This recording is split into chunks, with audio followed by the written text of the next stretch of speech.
Salve, salve, senhoras e senhores, meninos e meninas, garotos e garotas, jovens discentes, professor Luciano, geografia, e hoje vamos estar discutindo mundo bipolar e as suas consequências dentro do pensamento da geografia geral. Hoje eu preparei 7 itens para nós discutirmos, tá? Nós vamos estar então pontuando sobre Guerra Fria, nós vamos estar pontuando sobre a Conferência de Bretton Woods, nós vamos estar pontuando sobre a ONU, sobre o FMI, sobre o Banco Mundial, sobre o Plano Marshall e sobre a Conferência de Bandung em 1955. Então, ordens mundiais, só para a gente retomar, são períodos históricos com aspectos políticos, econômicos e sociais que apresentam fortes vínculos, ou seja, apresentam características comuns de organização. Por que eu estou colocando isso? Porque nós estamos discutindo ainda as consequências do mundo bipolar. Então, essa era uma ordem mundial que aconteceu, essa bipolaridade, né? Países socialistas e países capitalistas de um outro lado, capitalistas capitaneados pelos Estados Unidos e socialistas pela União das Repúblicas Socialistas Soviéticas. Dentro do conceito de geopolítica, a área de estudos preocupada em entender as relações de poder entre os estados, considerando as vias diplomáticas e militares. Então quero começar aqui com vocês pontuando sobre esse pensamento do mundo bipolar e suas consequências. Então nós tivemos a Segunda Guerra Mundial, 39 a 45, e pós-Segunda Guerra Mundial, nós temos aí o que nós chamamos de mundo bipolar.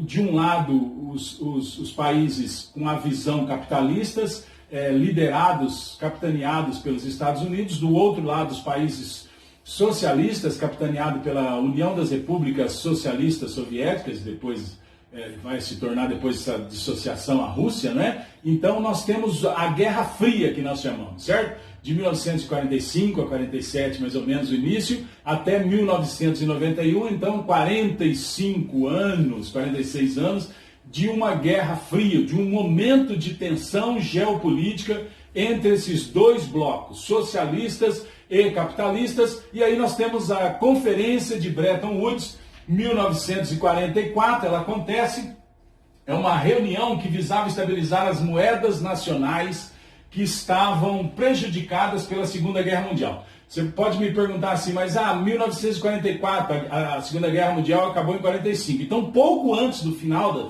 Segunda Guerra Mundial, ocorreu o quê? Nos Estados Unidos, ficou conhecida pelo nome do local onde aconteceu essa conferência de Bretton Woods, né? Uma conferência monetária e financeira, onde, dentre vários assuntos, se tratou do que nós chamamos de um tema denominado de padrão ouro, tá? Então, o que é que deveria acontecer?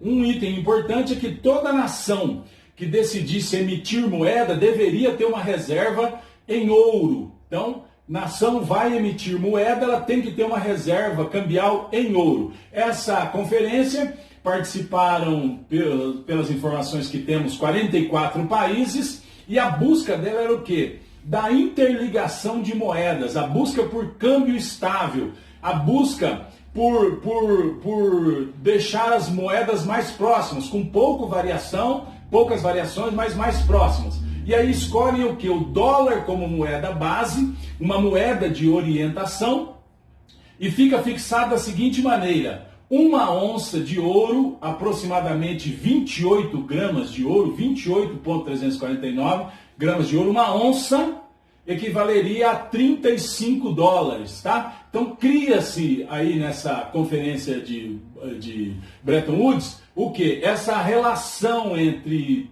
ouro e o dólar. Então a moeda dólar passa a servir como orientação, passa a existir essa relação, não é?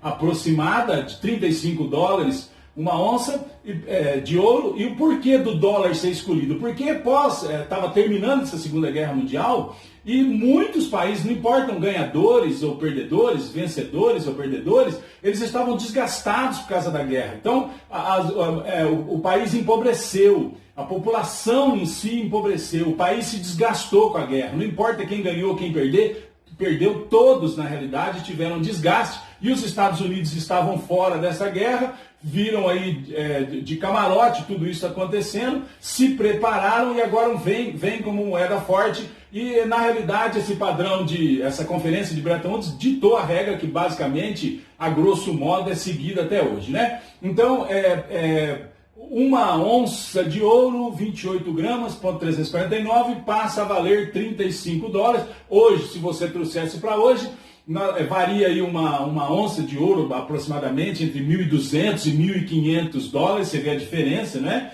Que aconteceu. Então hoje, aproximadamente, se vocês estarem só para vocês precisarem, valeria uma onça $1.500. Mas o que acontece? O dólar ganha força e hoje, como lá antigamente, as pessoas passam a comprar dólar como reserva. As pessoas no mundo inteiro compram dólar como forma de reserva, certo? Então, dando sequência ao pensamento, também é criado a Organização das Nações Unidas em 1945, o FMI também em 1945 e o Banco Mundial em 45. O FMI e o BIRD são órgãos internacionais que auxiliam e reorientam a economia de países com dificuldades financeiras pós Segunda Guerra Mundial. Então, como nós dissemos, Conferência de Bretton Woods 1944, a ONU 1945, FMI 1945 e o Banco Mundial em 45. Banco Internacional para Reconstrução e Desenvolvimento, International Bank for Reconstruction and Development, ou BIRD, e o Fundo Monetário Internacional, o FMI. Também, como nós dissemos, passa a se criar esse padrão ouro-dólar, né? Então, só para a gente retomar um pouquinho dentro do pensamento da Conferência de Bretton Woods, desse padrão ouro, o que é que acontece?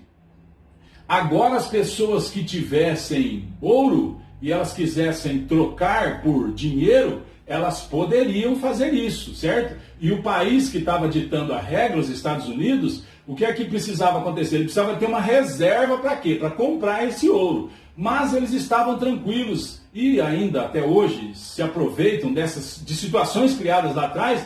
Por quê? Porque eles tinham ficado fora dessa Segunda Guerra Mundial. O país dele não tinha, os Estados Unidos não tinha sido destruído pela Segunda Guerra Mundial e eles estavam fornecendo material para todas estas nações que participaram intensamente da Segunda Guerra Mundial, viram suas indústrias irem às ruínas, suas reservas cambiais irem às ruínas, e agora os Estados Unidos está criando também, atua nessa proposta, em conjunto com outros 44 países, né? Em conjunto, criam esse padrão ouro-dólar. Então a proposta do governo norte-americano que se comprometia a adquirir as reservas de ouro de qualquer país, trocando-as por dólar, fato que ajudou a tornar a moeda do mundo utilizada em todas as transações comerciais internacionais, e até hoje ainda você, de alguma maneira, você ainda pensa em fazer reserva, você compra dólar. Então, discutimos Conferência de Bretton Woods 1944, Organização das Nações Unidas 1945, FMI 1945, Banco Mundial 1945, e agora vem o quê? O Plano Marshall. Qual que era o objetivo do Plano Marshall? Reconstruir, ajudar na reconstrução dos países europeus. Então, o Plano Marshall foi um programa idealizado pelos Estados Unidos para a reconstrução e recuperação econômica dos países europeus em crise após a Segunda Guerra Mundial. Com esse plano, as nações mantiveram vínculos comerciais com os Estados Unidos, permanecendo ligadas à estrutura capitalista e longe da influência socialista da agora desfeita União das Repúblicas Socialistas Soviéticas. Aqui um demonstrativo para os senhores observarem.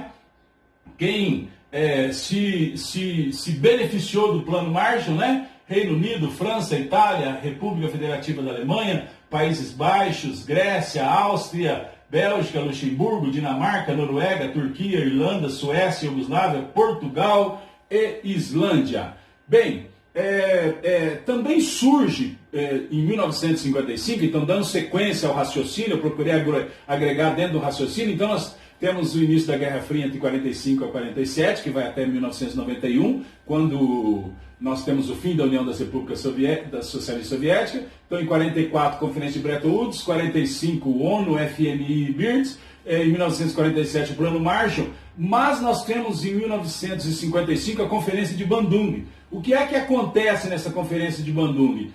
Pessoas países que não tinham se aliado nem com a visão de um dos dois grandes blocos, dos socialistas e dos capitalistas. Então, na Conferência de Bandung, que aconteceu na Indonésia em 1955, alguns países delimitaram uma política de não alinhamento com nenhuma das duas superpotências, tentando assim criar uma concepção ideológica e geopolítica paralela aos chamados primeiro e segundo mundos, blocos capitalistas e socialistas, respectivamente. Fim da União Soviética, como dissemos, né? Em 1991 aproximadamente,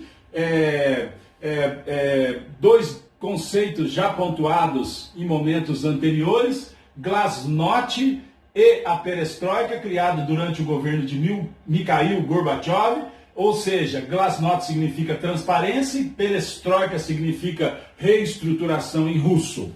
Bem, vamos fazer um exercício para ver se gravamos esta aula, Mundo Bipolar e suas consequências. Vamos juntos. Diz assim o enunciado da UEL Paraná. Considere o texto apresentado a seguir. O projeto de abrir os mercados europeus remonta ao pós-guerra, quando os Estados Unidos, por meio do Plano Marshall, que acabamos de discutir, então acontece em 1947, iniciaram a reconstrução do velho continente. Simultaneamente eram erguidos alicerces de um mercado global de capitais. Num futuro próximo, o sistema, acreditavam, com razão, os americanos, permitiria uma expansão internacional das empresas. Além do aspecto econômico, a ajuda norte-americana aos países europeus comportava uma preocupação geopolítica. Qual era essa preocupação? Vamos lá? Temos 5 alternativas, vamos ver qual é a provável correta. Então, a letra A, barrar o fluxo de imigrantes europeus, em especial dos países da Europa Oriental para os Estados Unidos. Não, pelo contrário. Os Estados Unidos agora está com uma lei muito intensa para receber imigrantes, mas ele era muito mais aberto e a ideia não era essa, tá? Letra B, diminuir o envio de auxílio humanitário dirigido aos países da América Latina e do Caribe para os países europeus. Também não. Na realidade, os países da América Latina e Caribe não podiam estar ajudando naquele momento os europeus, apesar de estarem, entre aspas, numa situação melhor, não estarem destruídos, vamos dizer assim, mas não tinham condições de fazer esse investimento. Letra C, impedir o avanço das áreas de influência da ex-União Soviética para além dos países do leste europeu. Provavelmente eu creio que essa seja a nossa resposta correta. Por quê? Porque tinham dois grandes blocos, né? Socialistas e capitalistas. Então temos a visão vencendo do capitalismo. Só que o socialismo poderia ganhar força, vindo, né? Além dos países do leste europeu. Então talvez essa fosse a ideia, penso eu que seja a resposta certa. Letra D, possibilitar o acesso das empresas norte-americanas, matérias-primas, minerais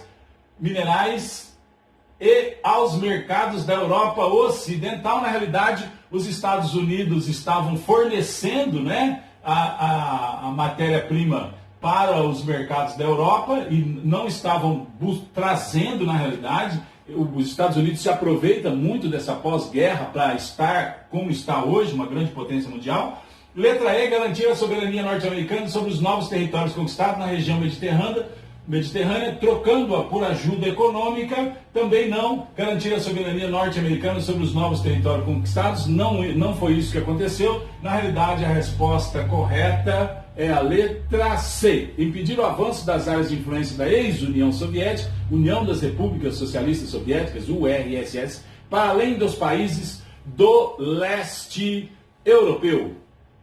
Quero agradecer a você, muito obrigado e até mais.